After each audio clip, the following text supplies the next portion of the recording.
Hey, hello. Welcome to episode number 63 of the People We Love podcast. I am Adam Choi. What's up? If you're new here, what I do is interview people from all walks of life, often comedians and other artists, about their lives and careers. It's casual conversation, but I also ask everyone to highlight someone they love, someone who they admire, who influenced them, inspired them, or supported them. For more, check out peoplewelovepodcast.com. That's peoplewelovepodcast.com. And the Instagram handle is peoplewelovepodcast. And you can find me on Instagram as well, Adam Choi, my name, if you want to follow me too. And remember to tap subscribe or follow on whatever platform you listen to podcasts on. And of course, 5-star positive reviews on iTunes are greatly appreciated as well. So, today's guest is comedian and actor Chiara Montali. Born and raised in Fort Lauderdale, Florida, this tomboy never quite felt like she fit in Catholic school. But when she discovered theater in her high school years, it was a turning point. Growing up with athlete brothers, older twin brothers, and her younger brother Francesco, Chiara always had thoughts of pursuing the arts and entertainment and moving to Los Angeles. And now she's here in LA and doing just that. And Francesco in particular, currently a goalkeeper for the New York Red Bulls developmental team, has always been an inspiration to Chiara as she's watched him grow up and pursue his dreams. We just got to get started. Here's Chiara Montali.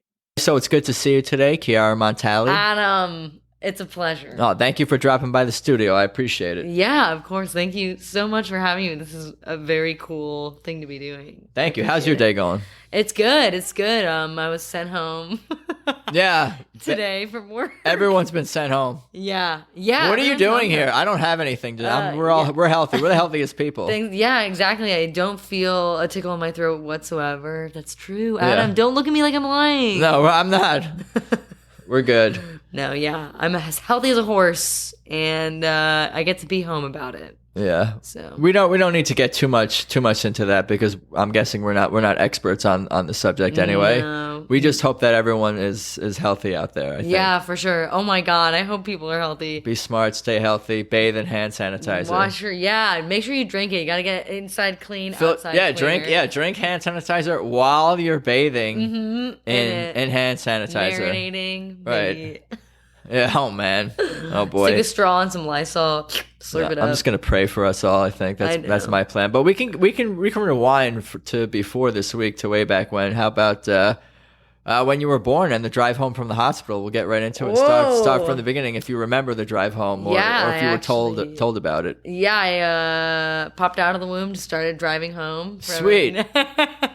No, I was actually born in Connecticut, in Yale Hospital in New Haven. Which a lot of people are shocked by. You're an Ivy League baby. I'm an Ivy League baby, or I was born in Yale, an Ivy League baby.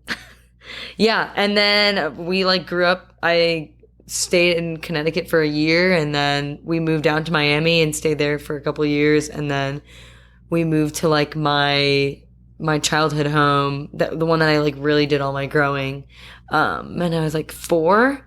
And I just remember seeing these, just the 2 double doors that I would walk up to for the next 15 years. And this is in Fort Lauderdale, yeah. Davie, Florida specifically. Do you remember moving to Fort Lauderdale when you were 4? You said? Yeah. Well, I mean, I remember I have a blurry vision of the doors and the walkway up, and then that's ages 2 through 4.5. Those are blurry vision times. Nothing. But nothing, but blurry. There's things happening there. I wish I could remember more. I feel like my memory is so bad. Even 2-3 years from now, I feel like most of my middle school years were just scrolling on Tumblr and stuff, but that's jumping ahead. But I feel like my memory bank has just been eroded to blurry visions of. Yeah, well, we're gonna get to it. So Fort Lauderdale, what do you remember about the early years there? Being 4, 5, 6, I guess you started to go to kindergarten, I'm guessing? Yeah, I think so. Yeah, kindergarten, 1st grade. I remember meeting my neighbors and starting this family friendship with. So I met my neighbor. His name's Callum. He like was playing in the back of his dad's car one day with like Pokemon toys, and we started playing, and then from there, like, our families just kind of became friends, and I became very close to his older sister, and like, that's what I remember most out of like that early age. And I feel like that wasn't even 4, maybe when I was older, around like 7 or 8 or something. But yeah, I truly do not remember as much as I should about that chunk. Interesting. What about elementary school as a whole, and like growing up with your brother, Francesco? He's your only brother? No, I have 3 brothers. Whoa. Yeah. And I'm in the middle. I'm like chronologically in the middle because my older brothers are twins. So I'm technically the middle child. I see. I was trying to do the math. I'm like, there is no middle with 2 and then 1. But now that makes sense. Well, they're the same year, so like right. No, they count as 1. Exactly. They are one being. Yeah, they're born at the same time, so you're the middle of exactly. Smack dab in the middle, and I'm also the only girl. So like that was a very big thing of my life to be like the only girl in my family. I mean, my mom of course, was around, but like I just. What were the pros and cons of being the only girl female in your siblings? I think I got like what I wanted a little bit more sometimes, but I also like very much. I was kind of raised with a slant of like following the girl norms of like my mom trying to get me into dance and like trying to wear pink, trying to wear dresses more and stuff. And I was very much a tomboy through and through. I like shopped at Target. I would get all the basketball shorts from like the boys section and like get all my clothes from there, and wear my like older brother's hand-me-downs and stuff. But I don't know, like, cause we kind of like stayed in our own lane, and then I just remember, this sounds bad, just like, bickering a lot and like fighting a lot. Because like we were very much like very focused on like what our ages were. So like my older brothers like could do, if they weren't allowed to do something when they were like 8 or 9 or like older, then I wasn't allowed to do it. But of course, like the rules kind of bend for the younger sibling right. too. And they open the doors a little bit. I've heard that's from other guests that the older siblings kind of like they soften the parents up for the younger ones. Yeah, like, whatever, you do whatever. Yeah, but I kind of like I feel like my older brothers and me softened the doors for my little brother.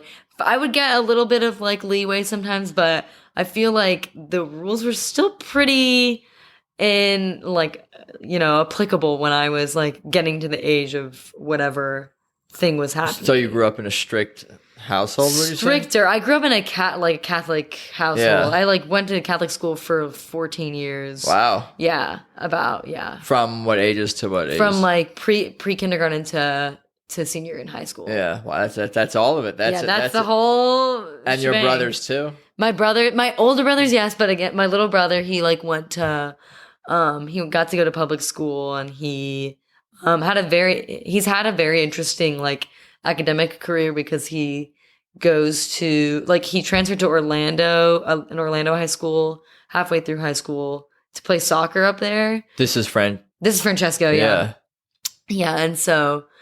and then he was like living alone for like a year or 2 in Orlando. He seems like a different person than you and your other brothers. Oh, absolutely. I mean, yeah, his experience was like completely different. And still now, like his college experience is a little bit more different than ours too, because he is going to a school that's really close to home. And then also his school is far more sports focused. So he went to a high school that was out of town, but he's going to a college that's closer to his home. Exactly. Yeah. Okay. Well, yeah. Do what you gotta do. You get away from home earlier. You get out of the way. I know. Oh yeah, because he also spent a year in New Jersey for high school. A soccer thing also. Yeah, for playing for the youth squad of New York Red Bulls, and so it's truly like an amazing like teenagehood that he's had. One that I was like, wow, I wish, because when I was in high school, I was trying to get I kind of like pushed down the I like wasn't as expressive, I guess, on like my hopes of like moving out to LA and like pursuing an acting career. Like I took acting in high school and I did some like improv classes, but like I could always feel that I wanted to come to LA. And I guess I never expressed that really to my parents because my parents are supportive, but I think they're more realist than anything. Yeah. Did you express that to yourself though? Or is it just kind of like, was it just feelings that were kind of like in the back of your mind or whatever? I think they were there, but they were so Did you say this to anyone? Did you talk about moving to LA to other people? no, because at the time, like LA was such like a fantasy land, I feel Yeah. like. And it was like, I knew I wanted to act and I was like, I want to go like where acting is and like entertainment is and stuff. But, and this is like kind of something that I find myself thinking a lot is like I overthink things to such a level that I feel like they cannot be touched or like acquired. So You mean just like things aren't possible because you overthink them into like the this realm of impossibility? exactly, yeah. You think about is it doubt or is it just like things that are hard or you're just thinking of different ways that things will be challenging? Is that Yeah, what it I think is? it's like it's a combination. It's like a dangerous cocktail of like doubt and just like I think I'm very practically minded as well. So I think about all the challenges that I could face, and not that I don't think I could do it, but the fact that I'm turning it over in my head so much, I think just makes it larger and larger. And What larger. did this Catholic school do to you? Well, that's I have no idea. I No, find out a little bit more. Well, every yeah, day. that's kind of what I wanted to ask more about. Like, what was your Catholic school upbringing like, and how did you get into acting? What kind of student were you? Was it an all girls school? But tell me more about the whole, really, I guess, school experience. Yeah. Like, and how you got. You haven't had a Catholic school girl on your show before? No, there's been a few, but I mean, and other, schools are different from town to town, from place to place. That's true, yeah. Did you get hit with a ruler in the knuckles or whatever? No, and we didn't even have like the traditionally like the nuns who were wearing like the nun. It's called a habit, the little hat that they have. Yeah. We had nuns. We would have like there was Sister Joan. Was it co-ed school? Co-ed, yeah. School, yeah. Mm-hmm. And we had the uniforms. And so like so the first school I went to was St. Gregory's, and that was pre-K till 8th grade. And then my high school was St. Thomas Aquinas High School, which is like super huge in high school football. Yeah, I was gonna say, I was like, I think I know that high school. I must have heard that high school mentioned on ESPN or something. Oh, 100%. Yeah, yeah. I'm like, I know that school. I think St. Thomas produces the most NFL players of any high school or something like that. Out of Fort Lauderdale. Yeah, Fort Lauderdale is where it is. Yeah, yeah, but I definitely set a foundation of I don't know. I'm still like reflecting back, like on your high school and all your Catholic school experience of like what you're like still unwrapping what it meant to you or did to you or for you or what are you trying to believe me, you and me, all those things. I think so, yeah, for sure. Wow, that sounds I guess everyone's trying to like figure out what happened to them in high school to some degree, but maybe you more than others, I don't know. I mean, maybe talking about it now, I'm like, wow, is this way more loaded than I think it is? Because I feel like it was nothing like traumatic, yeah, but maybe it was all just more like mental stifling that more than anything, and like really like going after this.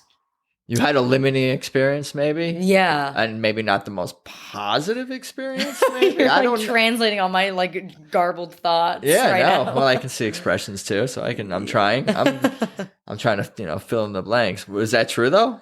Yeah. I think it was limiting. I think it was limiting up until I actually found, this is so corny, I was limiting until I got into the theater at high school. And then that's when I think that I really like I'm very like expressive and like performative almost. Yeah. And like very loud. And I loved being like the goofy, like kind of weird girl sometimes. And like in my friend group, and I was kind of the more like wacky one. And then when I found theater, I was like, oh, there are like other people who are into doing Yeah, like that's weird cool. voices and stuff. Yeah, so I think once I found that, I really found my groove more. And What year? How old were you? What year was this? I took acting my freshman year. I was like 15, but when I really started doing the plays and stuff, Yeah. I was a junior. And just from there, that acting teacher, he introduced me to improv in my freshman year, and that was just like, it just like swinging a door open for me. I immediately fell in love with it, and just like how I think the opposite of like how unlimited it was, and like how freeing it was to like truly, and it's such a good vehicle for like learning valuable lessons on how to be like a good human, and like the listening, like the, what's it called, the emphasis on listening and like being present, and like and just creating whatever you want out of it. And I think finding improv and finding acting in high school was such like a turning point for me. What was your academic life like? Were you a good student? Yeah. Were you focused? Were you not focused? Were you? I was focused. I wasn't a straight A student, but I was like an AB student. Yeah. But I was also a crazy procrastinator. I would stay up until like, even through college too, I would stay up until like 3 or 4 in the morning, like doing whatever I wanted until I was like, all right, time to do work. And then I would pass out for like 5 hours and then go to school the next day. And did you hate yourself for this, or were you almost okay with this routine, or is it just something you could do at the time? Are you still doing this kind of thing? I try to do it less so, a little, but still.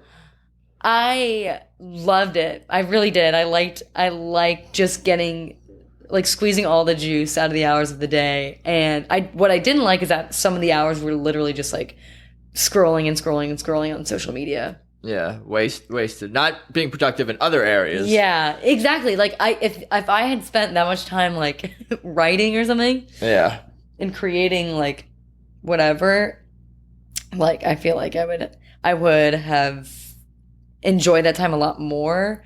But I kind of like really dug just like staying up, especially if you were hanging out with friends that night too. That was more like towards college, but just like staying up and just like, you know, doing something until like 3 in the morning and be like, okay, I guess I'll go to bed now because there's nothing else to do that is worth my while. Whatever works for you. Yeah. Whatever works. You don't seem like you'd be into. Do you don't like staying up late or anything? Or? I mean, less so now. But I don't know. I'm not really a procrastinator, but I just kind of like, I leave things to the last minute, but I don't want to leave it all to the last minute. Yeah. I want to leave a little bit to almost the last minute. Oh, I leave a little bit to almost the last minute. That's kind of how I am. That's the ideal situation. And I always sought after that, but I never set myself up for it. Yeah, that's kind of how I try to operate. What about your brother and your brothers, and even in your family? What did they think about you, like, you know, starting to find this passion for acting and performing in high school? Yeah. That was your first experience with? I did it. First formal experience or something? I think that was the first time where like the door opened and stayed open. Cause like in 5th grade, I took like drama as an extracurricular. And then, I think again in 8th grade, I did like a little bit of like, I was always interested in like thespians, which is kind of like this statewide theater competition where you could do like a monologue or you could do like a scene with an ensemble of people, or like just another scene partner. And I was always like, well, that's so like interesting and cool. And then but I limited myself, I think. And I don't know if it wasn't a regular part of your life. Yeah. And I kind of, Yet. I don't know. I wish I like followed through with it when I first caught that spark. Well, it happened when it happened. I mean, it all kind of was building up to that. Mm-hmm. I was asking what your family thought about you, you know, getting into acting. Did they come see you perform? Did your brothers see you, encourage you, to make fun of you? What did they all say? My parents, well, they all say, they express even now, they're like, send us like videos and stuff of what you do. And I like all my family came to see the shows that I was in high school, and like my parents were supportive through like I ended up competing in like the statewide theater competition, and my parents, I don't know if I can't remember if they went to like regionals or whatever, but they've always been like, oh yeah, like cool, that's great that you found your thing, because I feel like all of us in my family like had our things. Like my older brothers ran cross country, and my little brother has soccer, and I have like performing, but they've always been, it's never, not to my memory, which is, as I previously stated, awful, it's never been like oh that's stupid, you're wasting your time. I mean, expressly, that was never like directly told to me, but that could be what they're thinking.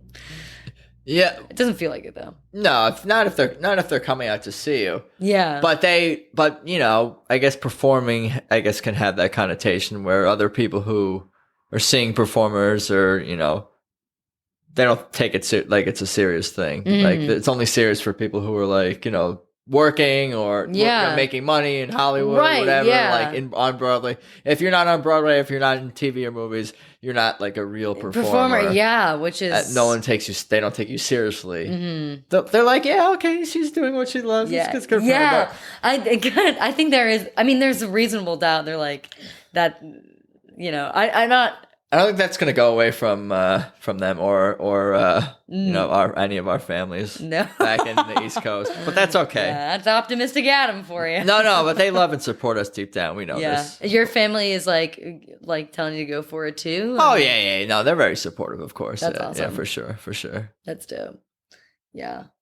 Yeah, but so Francesco was never a performer or anything like that. He would. Did he come to your shows? Like, did you go to his soccer matches? I should have gone to more of his soccer matches, and but well, you're making it up by talking about him. Yeah, it was like pretty crazy to be like, oh yeah, I think I want to talk about him today, just because like he has grown so much, and I'm so proud of everything that he's done and how much like the person he's become and who he is becoming. But he's always been willing to do, like when Vine was popular, you remember Vine? Yeah. Like he would do like little videos with me, and of you doing what? We would just do like just around the house. Yeah, joking around, stupid bits. Yeah. It was funny though. I found them on my old laptop actually a couple months ago, and I was like shocked and just how little we were. But yeah, he would always be down. Like I have like really funny pictures of him just being like, okay, after I like told him to do like put. So he's the silliest one of all your brothers, maybe? Yeah, I think so. He's like the most willing to like go along with like whatever little jokes I have going and stuff. That's nice. Yeah, it's really great. Like yeah, he's just really fun to like pal around with.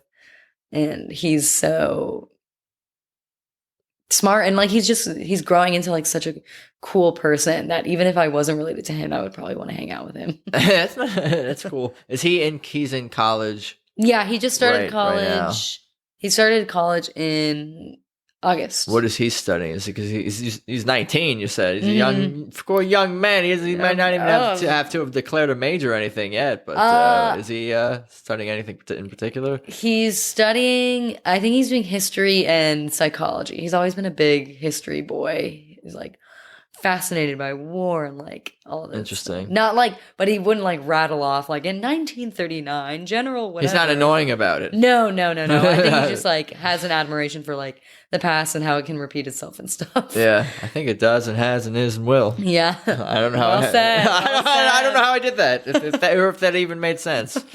But well, I'll figure it. I'll listen back on the playback, see if it did. Yeah. Later on. Okay. What about college for you? College was.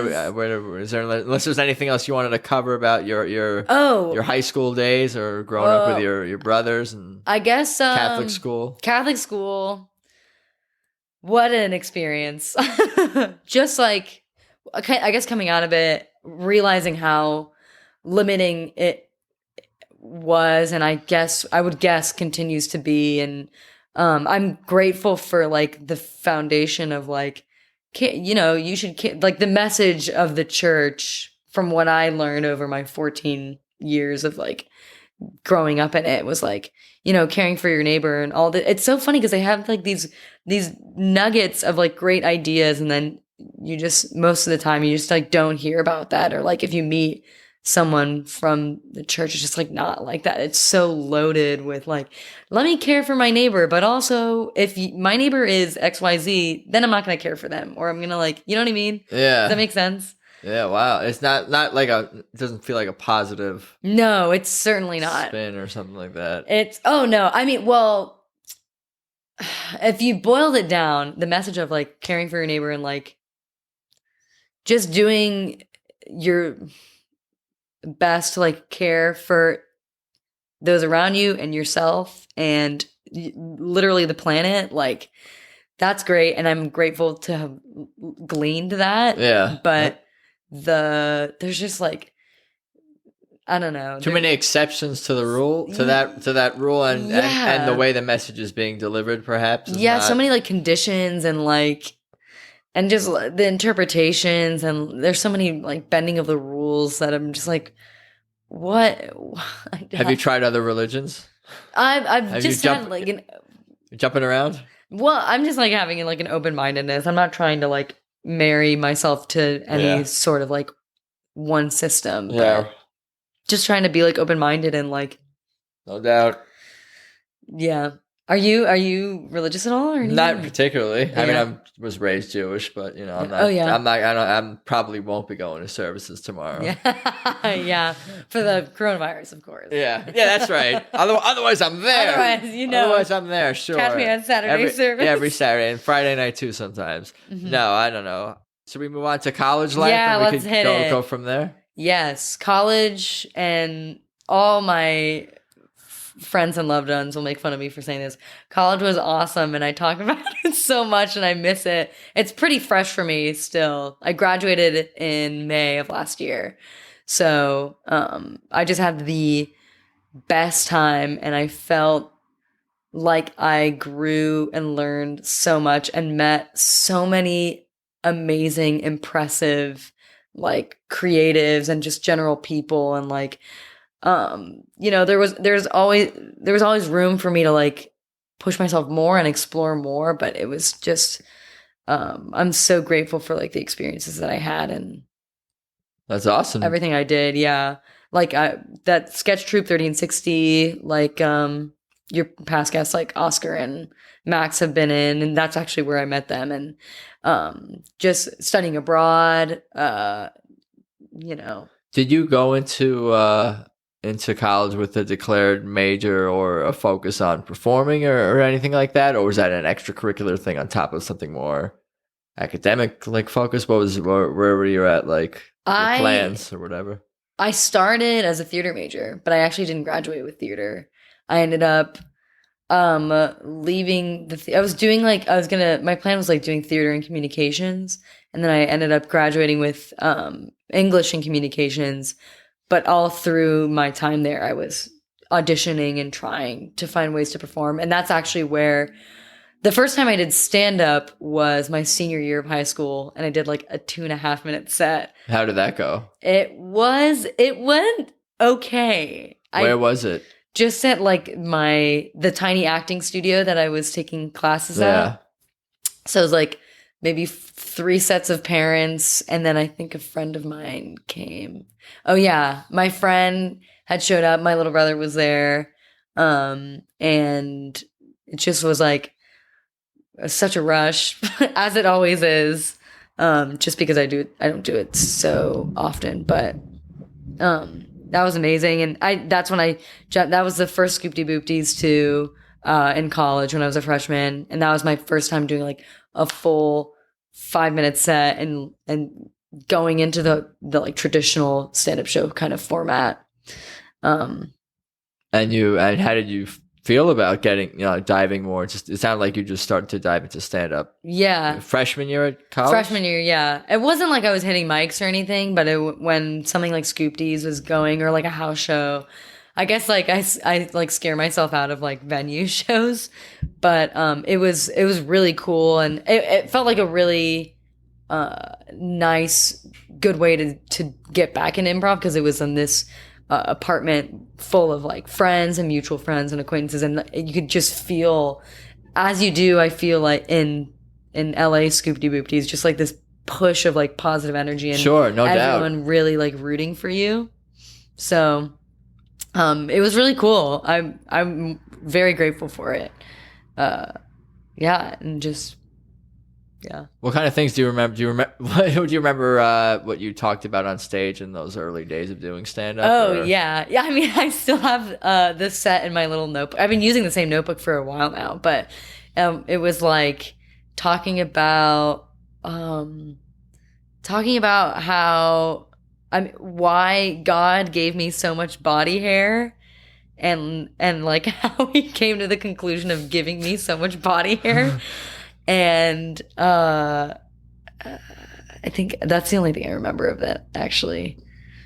It was a good time though. People laughed. Yeah, that's all that matters, right? Yeah. I mean, that's what you're trying to do out there. Yeah, that is what stand-up comedy is. So you were doing stand-up, and what else as far as were you said you were auditioning for it improv and sketch stuff you were doing as well? There was a lot of actually student theater being produced, and like the School of Theater was putting on shows, but I don't think I auditioned for like the actual school produced shows, but there was I auditioned. The first production I ever did was for this immersive piece called Carousel of Progress, which was inspired by the Disney ride Carousel of Progress, and with this she's a dear friend of mine.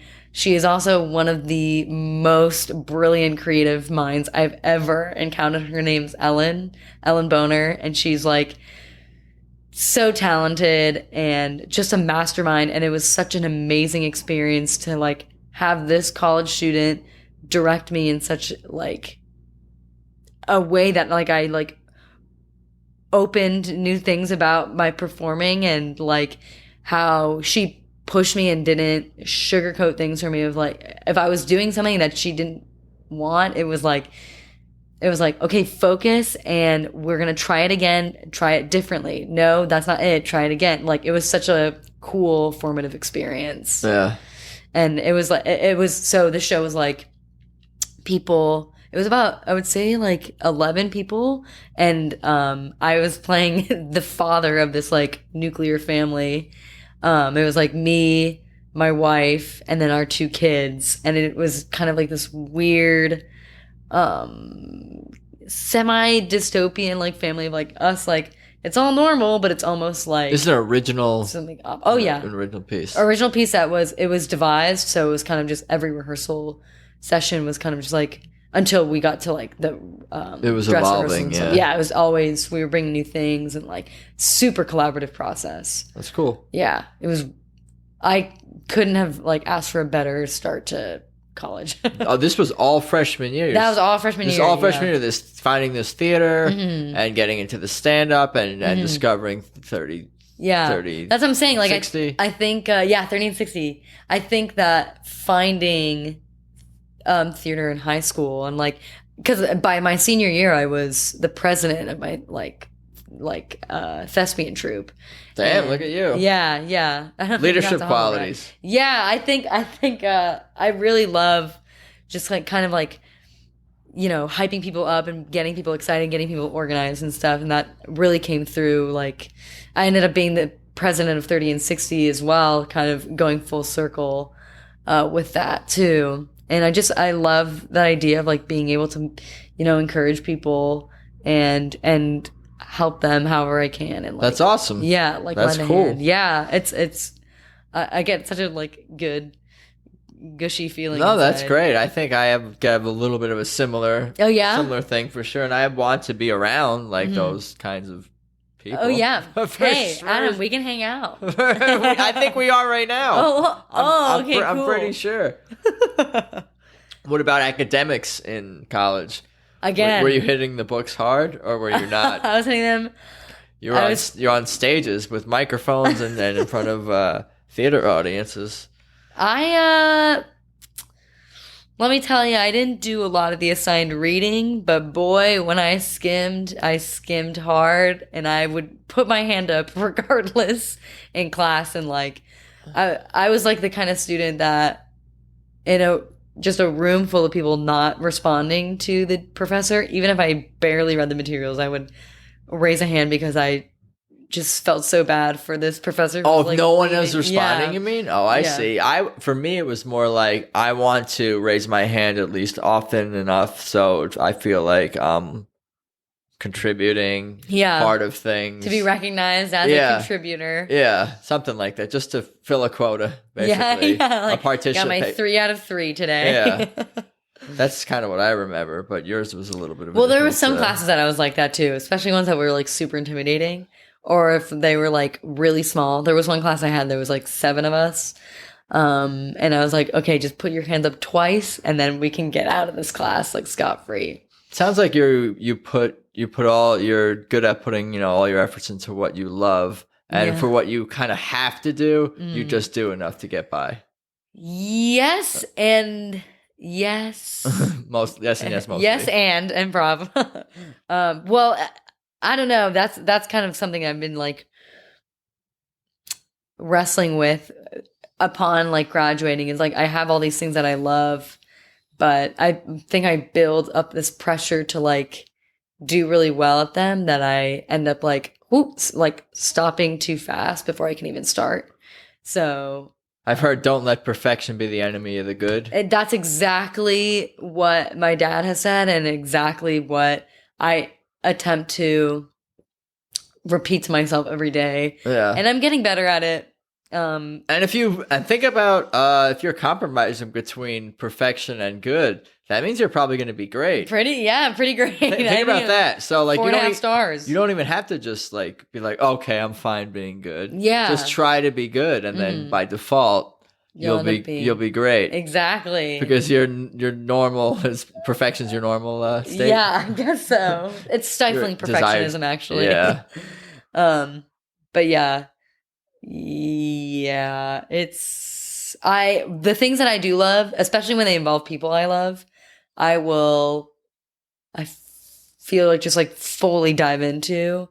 And even if it means like discovering hard truths behind it, of like, oh, this isn't sustainable or something, like it's not going well, like that's kind of what drives me. You're not afraid of failure. I guess so. Yes and no. Yeah. It's like the same thing as the perfection. Yeah, you're afraid of it, but then when it happens, you're like, that wasn't so bad, and I learned from it. Yeah. You're able to see the positives in it. Yeah. I'm not going to get like hit and then stay on the ground. I'm going to be like, oh, shit. Right, but part of you is like, oh, that could be failure, so maybe I'll just not go down that road. Yeah. But I should go down that road, but maybe later. Yeah, exactly. It's just like a tug, like just like a push and pull all the time. Yeah. Which I'm grateful for because I feel like, pushing and pulling just ends up leading me down the road a little bit more. But I just wish I didn't have to struggle so much. If you're being pulled, if you keep being pulled, then something is worth doing. Mm-hmm.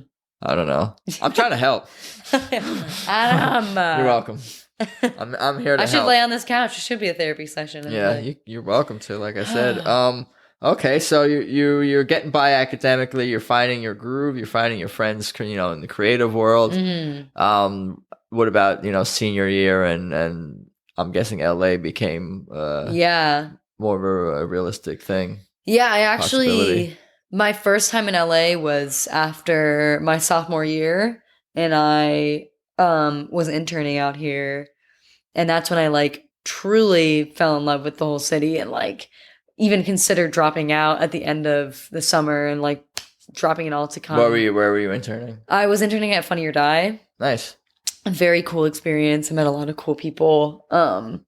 And just like meeting people there, and then also meeting people just like in daily life. Like I was like, wow, like there are people, there's such, I always say this too, there's such like an electricity in the air in LA where I just feel like I'm being supercharged all the time. Yeah. Like, I think you gotta go to where the electricity is though. Yeah. I think. As in? Where you're going to to shows and connecting with people creatively and to I those guess so, worlds yeah. where those people are. Yeah. It's not like that everywhere. Finding the generators. Oh, do you not feel that way? What's up? Do you not feel that way? No, I do feel. I'm saying it's not that way everywhere in town. Yeah, like, fair enough. If you're not looking for that, you're not going to find it. I guess so. Yeah, you're right. I've just been so like no, you knew. narrow-mindedly. It's been good that fortunate and that you've been able to connect with all these people and and very lucky. But it's you're choosing to be proactive too. So it's like there's a reason you found them, they found you, etc. etc. Oh, it works. We found each other. That's right. I wanted to ask, where did you study abroad? The Netherlands in oh my god, I can't believe. You can't believe what? Rotterdam. I was. Oh, you're gonna say you forgot. Yeah. Because I was like, Amsterdam? No.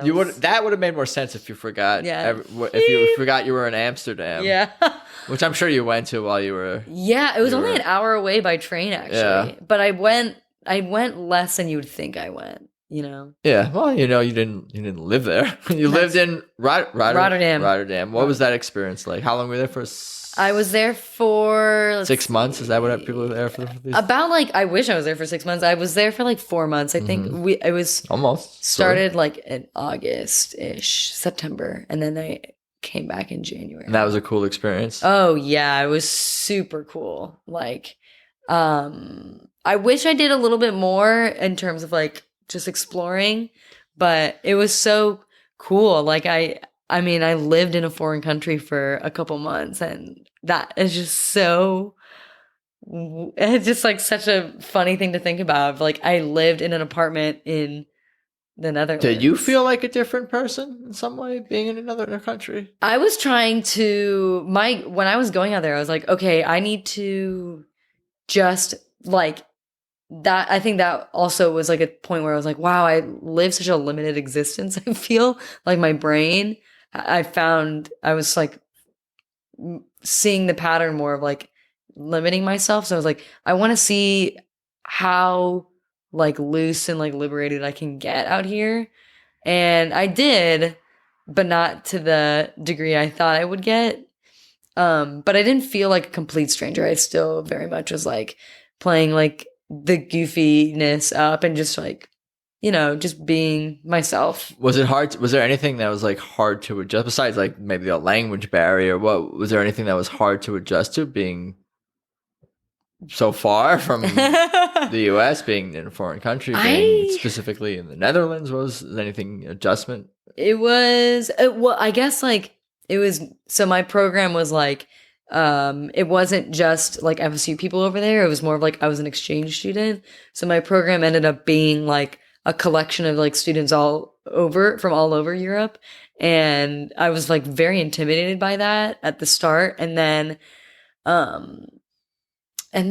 by the end of it, I was interacting with the other students more. I was wow, why did I start the program with such just such a tightness of and an intimidation of interacting with them. I think that's natural, though. I mean, at least I think I feel some of that when I'm going into any sort of a new situation. You're getting comfortable with people you don't know. Yeah, you can't when you introduce a new element to or you're the new element. You can't really fully be yourself right away. Yeah, you kind of have to ease into it. Yeah, which is it takes effort. Yeah, it's energy for sure. Yes, it takes energy to not just be oh, I can just be my most normal self in this environment. I have to kind of put yourself out there slowly. Yeah, just a toe at a time. Slowly. So, what about the journey to LA? The journey, the drive over here.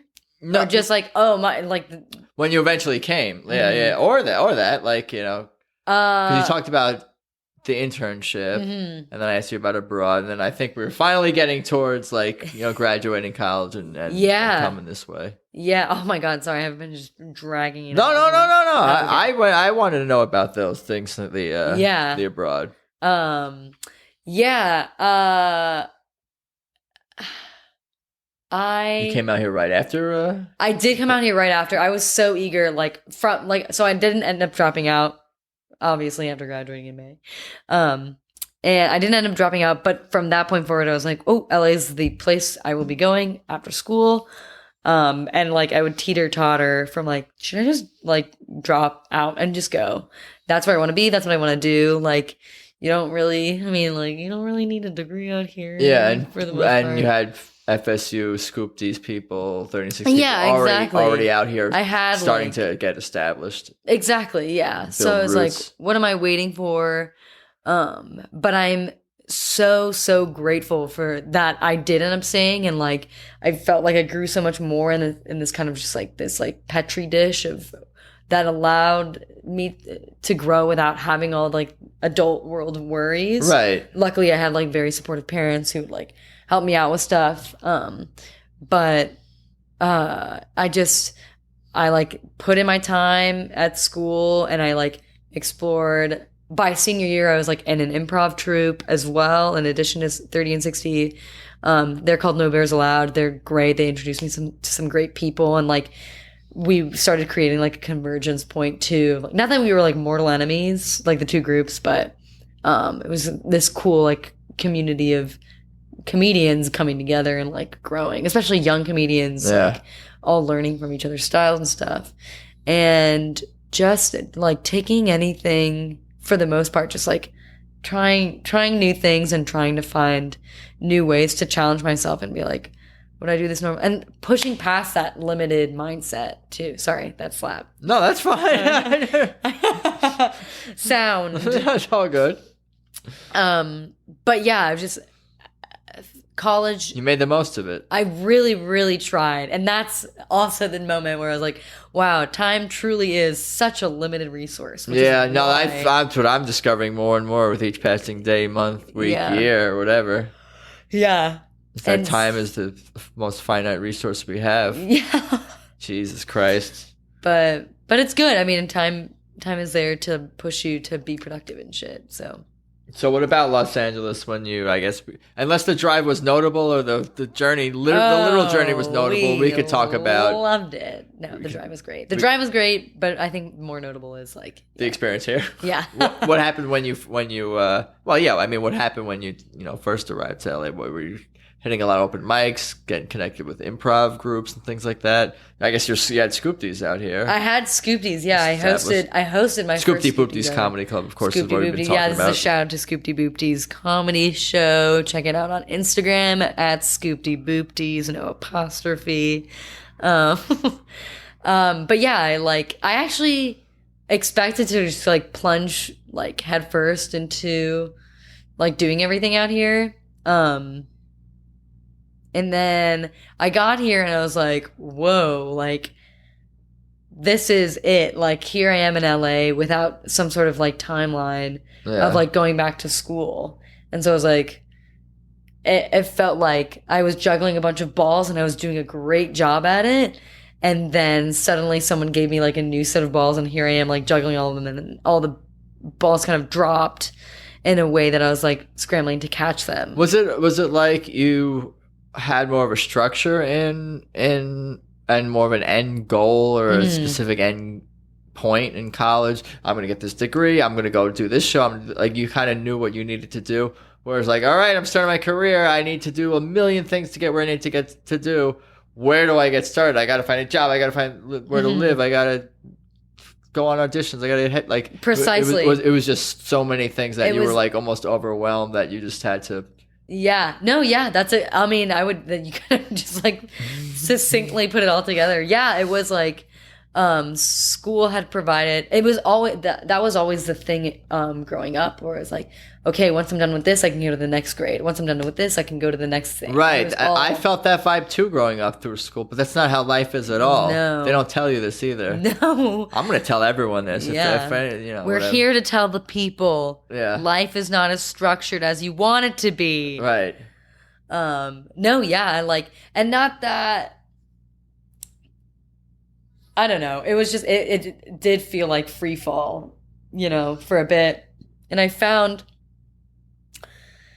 I wanted to I felt like I had all the resources and stuff to do what I wanted to be doing, but suddenly everything felt like foreign to me. Like all the knowledge I had like built up of like, oh, I know where I can find auditions, like through Backstage or through like LA Casting. And then, but at the same time, I was like learning all these like, I had to like adjust to being a like California resident and like all the formalities with that of like, registering everything. Yeah, everything was a lot, just life stuff. Yeah, kind of can almost become a distraction, but it has to be priority. You need to like get your life organized. Mm-hmm.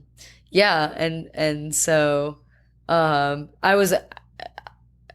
I'm a PA on Family Guy, and I started there in November. But up to that point, there were a few months where I was hosting in a restaurant, and I was like, okay, wheels are turning. I think I'm gonna start like trying to find auditions and stuff. And it just, I feel like I'm creating these like false starts for myself. Like, oh, once this happens, then I'll do this. Right.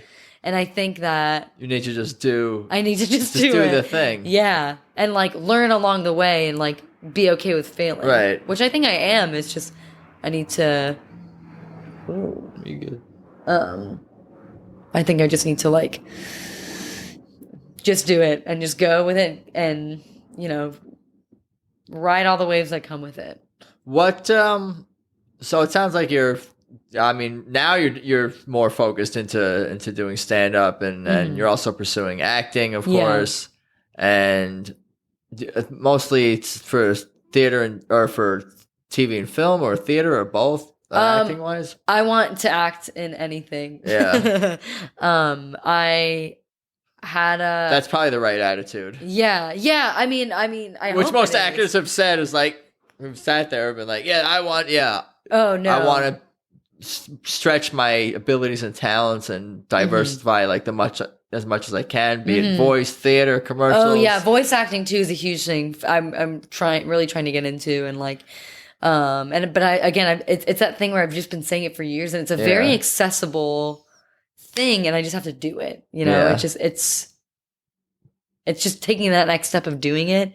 And then, fine tuning along the way instead of just like waiting for all the conditions to be perfect so you can. Right. Whatever. Yep. What would you say is like your like long-term dreams, goals, plans for either stand-up or acting? And acting. I guess.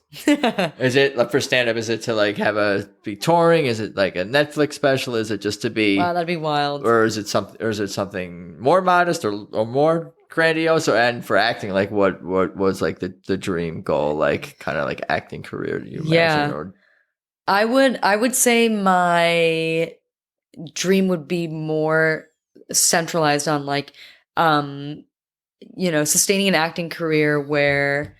I can find work and I can find work and like be able to like live off of doing that and like being able to find and create and develop characters that like people love for whatever reason, and just finding characters that are like challenging but also like exhilarating and enticing to develop and create and like really bring to life. To work and play great characters. Yeah. I got you. Exactly. Yeah. That'll be my line next time when somebody asks what my dream is. To work and play great characters. And what about stand-up? Stand-up, I would just love to keep doing as like a thing to do. I really, something I think I'm working on is trying to depressurize that thing for me, because I have the most fun when I'm like, here's this like nugget of an idea. I'm just going to go up and like talk about it with people. And like, that's it. I'm not going to try to like break the form or like go above and beyond and blow people's minds on what I'm trying to say, but just like having a good time doing it because I love people and I love like, I could kind of see you, like, because I've seen you perform a few times over the last year or so, and I can kind of see you, that attitude about how you perform, kind of like coming through. I'm serious when I say that. Oh, thank you. For sure. That really means a lot, and that's another thing too, is that like in performing, I want people to like believe what I'm saying and stuff, but also to find a comfort, I guess. I've been told that before, where I'm a comforting presence, and I really like that, and I want to keep that about myself. So, I don't know. I just want to be I want to be associated with just the word good whenever people see What about me. the word funny? Funny's good. Yeah. But so like Both of them, funny/good. Funny/good, exactly. Yeah, I got you. Yeah. How many minutes could you do, stand-up wise? How far are we along? If I looked through my like book of material, I think I could do 15, 20 minutes. I couldn't promise you that they're the most polished, but I could have like a good time with about I got you. that much. Yeah. Well, now that we're all under quarantine, you can start chipping away. I'm gonna check in next year, and I hope that you have your full hour. Yeah, honestly, that's I'm gonna put that milestone. We're gonna skip 20 to 59 minutes. We're gonna go right from 15 exactly to an hour. We're doing actually how about this? We'll set the very realistic goal of having my own Netflix series, 6 episodes, 1 hour each. Yeah, you're not being sarcastic at all. What about your brother, Francesco? What's he up to? And what does he think about you being in LA and doing all this? He's probably not. It's probably not a big deal to him because he was already traveling for soccer. I know. So like he's like, oh, so you're doing your thing on the other coast. But what does he think about all this LA stuff? He actually wants to be out here. He's trying to. I don't know how easy it is to do through soccer, but like he was thinking about going to UCLA for a little bit. But I think he's been very supportive and like super interested in like little like whenever I have a show or something. And he's gonna do his soccer thing, and I hope is he playing in? Yeah, he's a goalkeeper for FIU, and he's very good. He's literally probably poured every drop of blood, sweat, and tears into soccer, and I think he deserves the most of and whatever he wants in that, because he is just like that's been his whole life, and he's so good. And like outside of soccer, he's a good boy. He's like such a good guy. So he. And you said he's studying psychology and history, so he'll have other things. He's got other interests. He sounds like he's well-rounded. Yeah, he's. I'm telling you, he's like such a great guy, and like he is very aware too. I would always say this in college. I'm like, college is such a scam. Like it's so they just like squeeze you for your money. That's what he said. Well, he's been saying that recently, and I think he's kind of taken it from me too, because I would say that all the time. But hindsight is 2020. I think it can be that way for many people, but it sounds like you definitely took full advantage of your experience. It sounds like your brother is too. Like if he's playing a serious sport, I mean, that's probably a big part of his college life, I imagine. Yeah, and he's like breaking his own like forms of comfort too. Like he's taking a theater class and stuff. So he's he did. I don't know if he's still taking it, but he's doing kind of the same thing and just trying to keep things fresh and new for himself. What are his weaknesses as a goalie? Being short. Just kidding. That's not a weakness. Well, I mean, I guess it depends. I guess. Depends. Yeah. Where should we go? Go top shelf on him. That's a hockey term. I know hockey more than. No, he's really tall. There's no shelf. He's only in the bars. Yeah. I don't know. I really should go see him play more recently, but I'm gonna look for tape on YouTube later. Yeah. I'll cut a highlight reel. I cut a highlight reel for his friend one time, and I got like good little side money in high school. Maybe do one for him.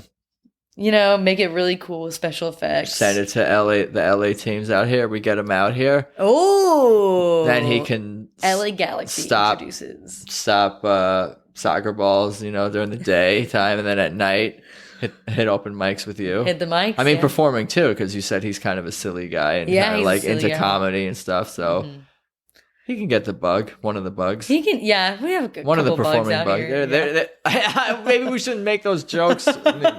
Living in these trying times. But I appreciate your time for sure, and sharing your stories. And life in Florida and thanks so much for college having me.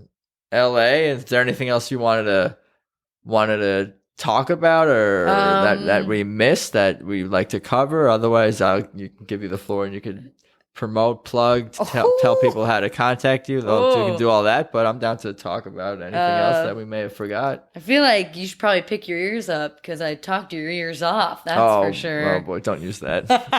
Cut that. Can we cut that? I mean, in your act. Yeah. Oh, and in that, and in the recording, maybe too. No, I think we covered it, and people are welcome to ask me more questions about my Catholic experience. But yeah. My account's not really public on Instagram, but hey, if you want to follow me, I'll follow you. It's at Chairmon, ChairMon. And follow Scoopty Boopties. It's a monthly comedy show out here in the Valley, and at Scoopty Boopties on Instagram.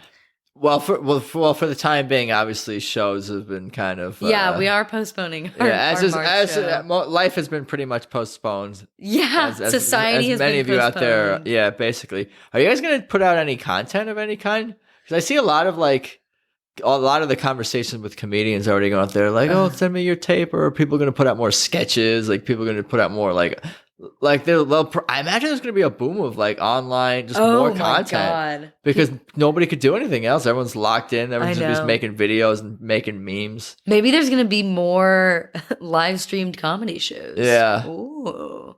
Like a Skype, everyone Skypes in. I don't know. For us, you mean like Scoopy Boopy? Sure, I don't know. I know Max is making a lot of content, which is great. I'll be on the lookout. Max Castillo at Max Castillo. I'll be on the lookout. Is that right? You made a face like you don't know if that's right. Just look up Max Castillo. Is it Max Castillo comedy? Yeah, you'll find him. Yeah, he's the only Max. Go to Castillo Scoopties and look for Max Castillo. Yeah, Scoopty Boopties. Yeah, and cool. Yeah. Well, I'll look out for more stuff from everyone. That. Yeah. More shows. Again, thank you for your time, and let's talk soon. Thank you for your time, Adam. This has been so nice. Your apartment's so nice. It's a studio. This studio, yeah, you're right. This studio is so darn nice. Look at these lights. Not an apartment. Not an apartment. What are you talking about? Yeah. Who said apartment? Yeah. Anyway. Peace. So there you have it. My conversation with Chiara Montali. That was a lot of fun. Looking forward to seeing more work and more performances from Chiara soon. And maybe I'll even get to see Francesco in goal live and in person one day too. But for now, the world is in quarantine. So everyone just stay well or get well. Anyway, for everything about this show, of course, head to peoplewelovepodcast.com. And I think that's about all I got for today. I appreciate you guys listening. Thanks as always, and let's talk soon. Peace.